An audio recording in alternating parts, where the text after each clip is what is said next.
Mr. President. Senator from Vermont. Mr. President, as the holiday season approaches, it is an appropriate time to talk about our national priorities, where we are as a nation, and where we should be going into the future. Right now, tonight, as we assemble here in Washington, D.C., there are thousands of people in this city and in the surrounding areas who are sleeping out on the streets.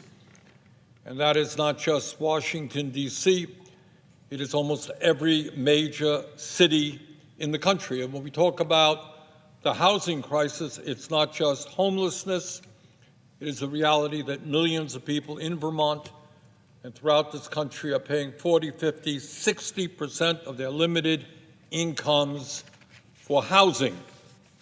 We have a major housing crisis. We need to invest in low-income and affordable housing. Mr. President, today in the United States, in the richest country in the history of the world, which today has more income and wealth inequality than it has ever had, while the very rich become much richer, 60% of our people are living paycheck to paycheck, and millions of workers are earning starvation wages, barely enough to stay alive. The time is long overdue when we talk about our national priorities, that this Congress pass a livable minimum wage, raise that minimum wage to a livable level so that no worker in this country who works 40 hours a week lives in poverty. Not a radical idea. Mr. President, in the United States today, we have a broken and dysfunctional healthcare system whose major function is not to provide quality, affordable care to our people, but to make billions in profits for the insurance companies and the drug companies. And the truth is that while 85 million Americans are uninsured or underinsured, while 60,000 die each year because they don't get to a doctor on time, the insurance companies and the drug companies make tens of billions of dollars a year in profit.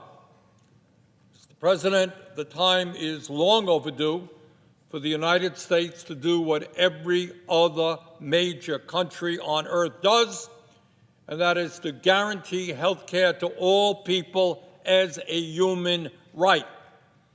And in my view, the most efficient way to do that is to pass a Medicare for all single-payer program.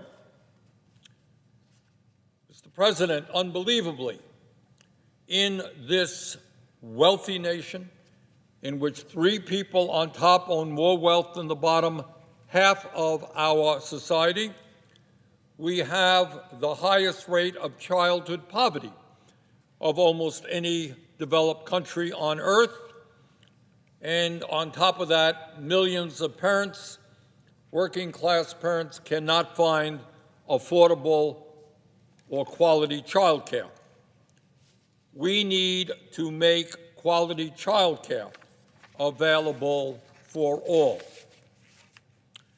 Mr. President, in America today, unbelievably, in my view, 25% of senior citizens in our country are trying to survive on $15,000 a year or less. $15,000 a year. I don't know how anybody in America, no matter where you live, let alone if you are a senior citizen with additional health care and other needs, I don't know how anybody survives on $15,000. We need to expand Social Security benefits by lifting the cap on taxable income so that every senior in this country can retire with dignity and security. And Mr. President, those are just a few of the things that, in my view, we should be doing in Congress if we are representing the needs of all Americans and not just wealthy campaign contributors and the top 1%.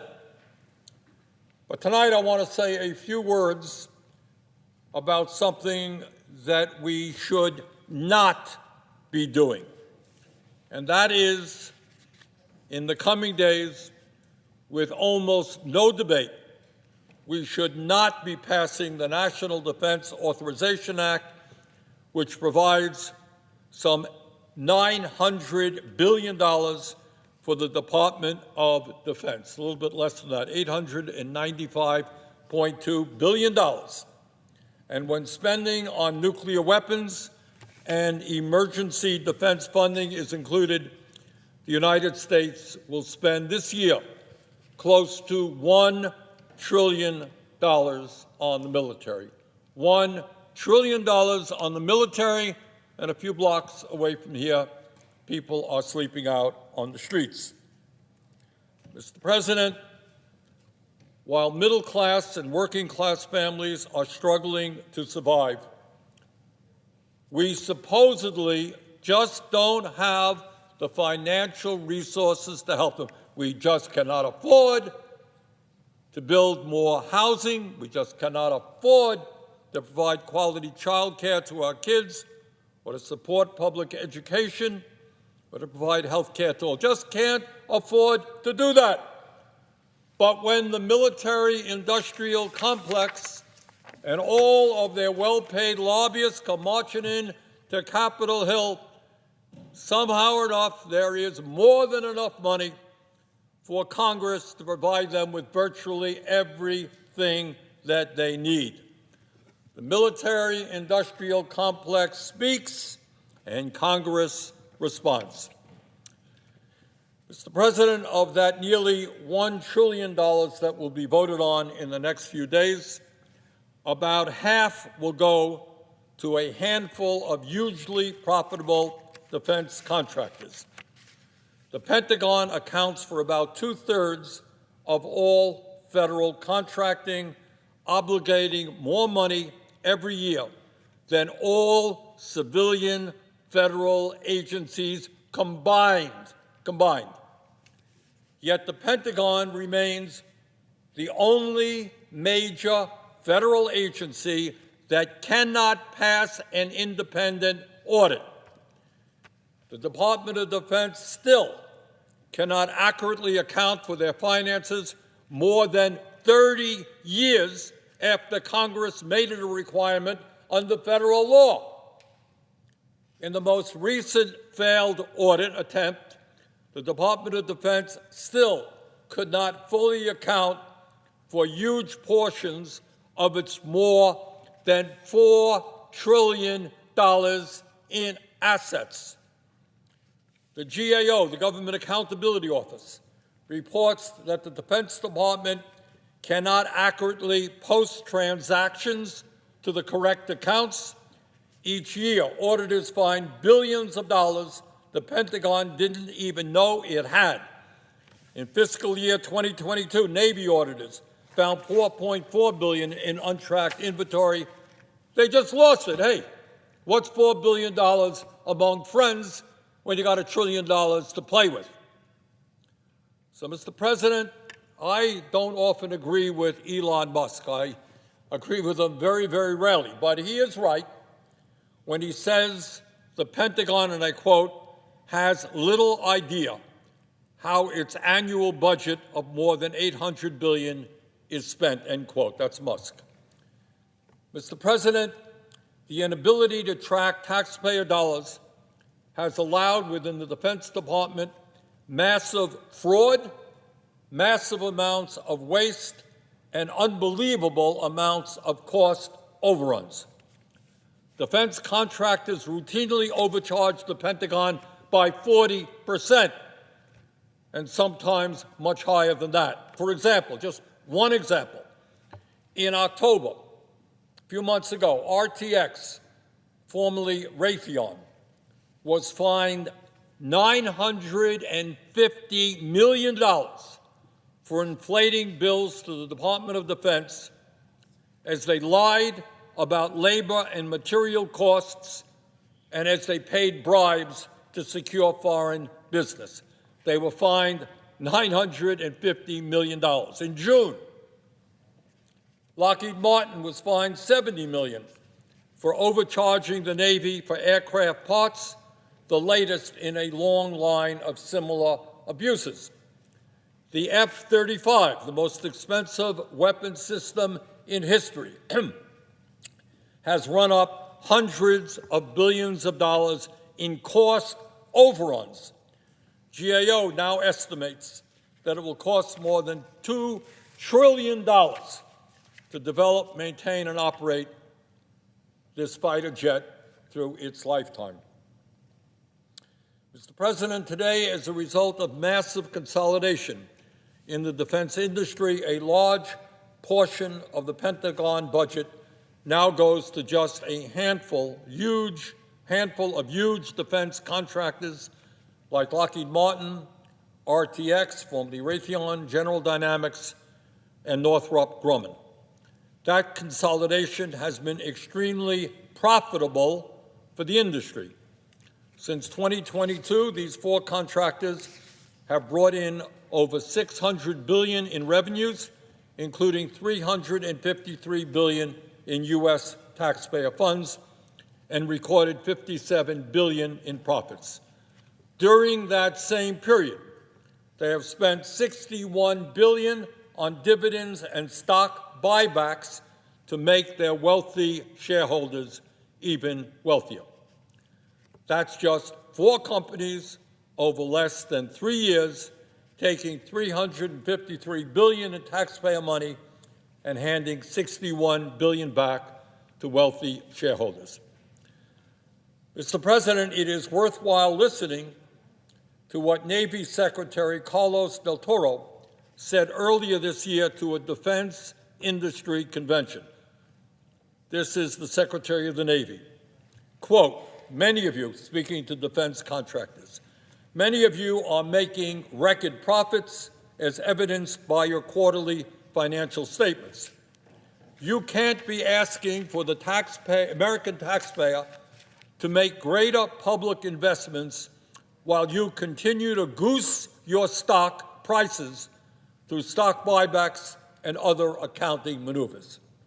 That's the United States Secretary of Navy. And he is quite right.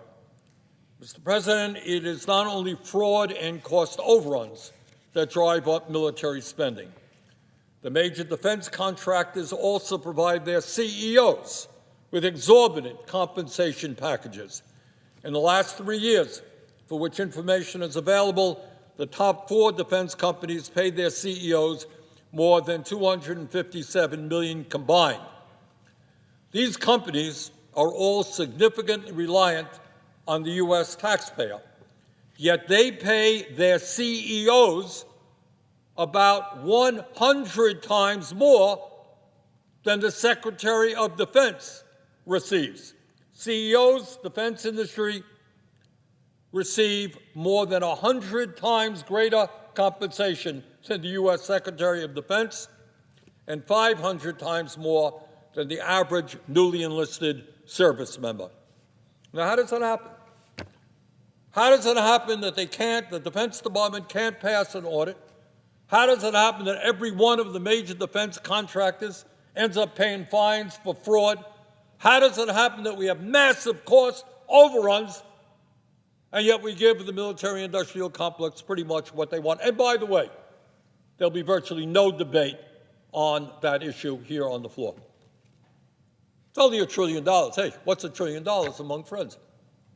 People sleeping out on the street, people can't afford health care, children going hungry, elderly people can't afford to heat their homes. We got $1 trillion, no questions asked, for the military-industrial complex. So how does all of this happen?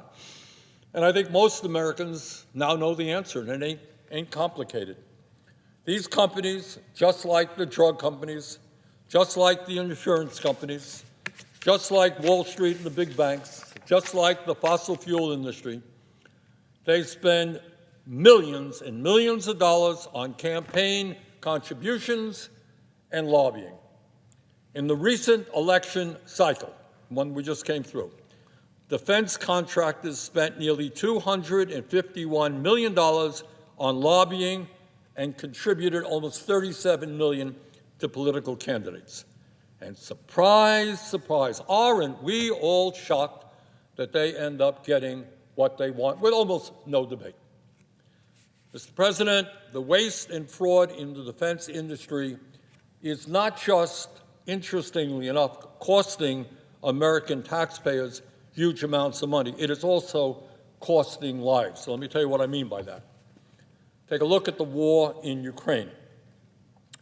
The U.S. is providing tens and tens of billions of dollars to help defend Ukraine from Putin's horrific invasion of that country. Despite their record-breaking profits, many defense contractors said that they couldn't ramp up production of key weapons without more taxpayer support. So the United States government wanted to support, with my vote, Ukraine against Putin's invasion. Ukraine needs weapons, and the defense contractor said, hey, if you want us to help Ukraine get them weapons, we need to ramp up production, we need more federal aid. And so, as part of that process, Congress repeatedly appropriated emergency funding with roughly $78.5 billion going to buy equipment and services from the major defense contractors for Ukraine. And how did, with all of that money, these patriotic defense contractors respond? Did they say, well, thank you, we're going to do everything we can to get all of the weapons that we can at a reasonable price to Ukraine, which is fighting for its life? Not quite. What the defense contractors did is jack up the prices they were charging us in order to help Ukraine.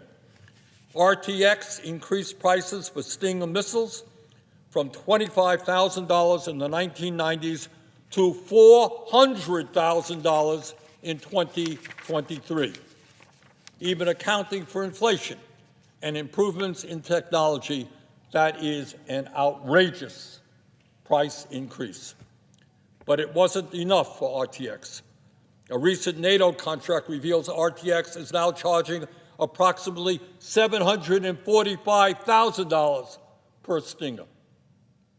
Lockheed Martin and RTX raised the price of the Javelin missile system from about $263,000 per unit just before the war to $350,000 this year. The United States has provided more than 10,000 Javelins to Ukraine. Similar price hikes took place for Patriot missiles and other weapon systems. And make no mistake, every time a contractor pads its profit margins, fewer weapons reach the front lines. The greed of these defense contractors is not just costing American taxpayers huge amounts of money, it is killing Ukrainians. They get less weapons than they should, given the amount of money that we are spending. And, Mr. President, there is a name for all of this. It's called war profiteering. This is not a new problem. During World War II, then U.S. Senator from Missouri, Harry Truman, was shocked by the profits made by military contractors while American boys were getting killed in Europe and in the East. And he appointed a special commission, it's called the Truman Commission, to investigate war profiteering. And they found massive amounts of fraud. In my view, that is exactly what we should be doing now. We should be instituting a Truman Commission, or call it whatever you want, to take a hard look at the prices that the defense industry is charging us for the weapons they provide. We should also consider other ideas to reduce waste and fraud in the military-industrial complex, such as wider use of the Defense Production Act, significant penalties for audit failures, and a windfall profits tax on hugely profitable defense companies. Mr. President, most Americans would agree that we need a strong military, and I agree that we need a strong military. But we do not need a defense system that is designed to make huge profits for a handful of giant defense contractors while providing less of what the military needs. We do not need to spend almost $1 trillion on the military while 500,000 Americans are homeless, while children go hungry, and while elderly people have difficulty heating their homes. Mr. President, let me conclude by saying something which I think is one of the more profound statements ever made by a president, and that is that Dwight D. Eisenhower, who was a former five-star general and a Republican president from 1952 to 1960, he warned us about everything that I'm talking about in his farewell address in 1961. And it would be very wise for us to remember what President Eisenhower said.